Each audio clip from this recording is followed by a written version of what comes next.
আসসালামু আলাইকুম, সবাই কেমন আছেন? হোপফুল সবাই ভীষণ ভালো আছেন। তো আজকে আমি শেয়ার করব আমার রসমালাইয়ের রেসিপি। সো এই রেসিপিটা ফলো করে আই হোপ যে কেউ একদম পারফেক্টলি রসমালাই বানাতে পারবে। আর যেহেতু ভিডিওটা খুব বেশি বড় হয়ে যাচ্ছিল আর আমার পেজটা যেহেতু একেবারেই নতুন, সো বেশি বড় ভিডিও সাপোর্ট করবে না, তাই আমি পুরো রেসিপিটা দুইটা ভিডিওতে শেয়ার করব। তো এটা হলো ফার্স্ট পার্ট। সো এখানে আমি যেভাবে দেখাচ্ছি ঠিক সেভাবেই কিন্তু নাড়তে হবে, এবং মিষ্টি বানানোর জন্য অবশ্যই কাঠের চামচ ইউজ করতে হবে এবং খুবই আলতো হাতে এটাকে নাড়তে হবে। একদমই তাড়াহুড়ো করে নাড়া যাবে না, তাহলে কিন্তু ছানাটা নষ্ট হয়ে যাবে। আর ছানাটা যত ভালো হবে মিষ্টি কিন্তু তত ভালো হবে। যখন মানে ভিনিগার দিয়েছি আমি 1:1 ওয়েতে ভিনিগার এবং পানি মিক্স করে দিয়েছি।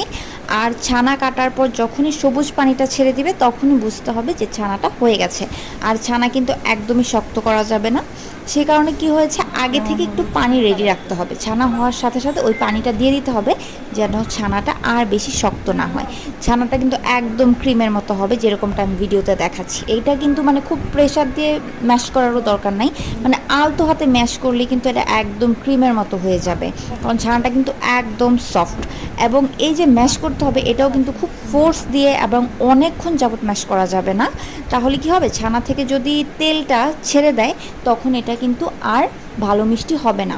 আর এখানে আমি ইউজ করেছি ময়দা 1 টেবিল স্পুন আর 1 টেবিল স্পুন সুজি।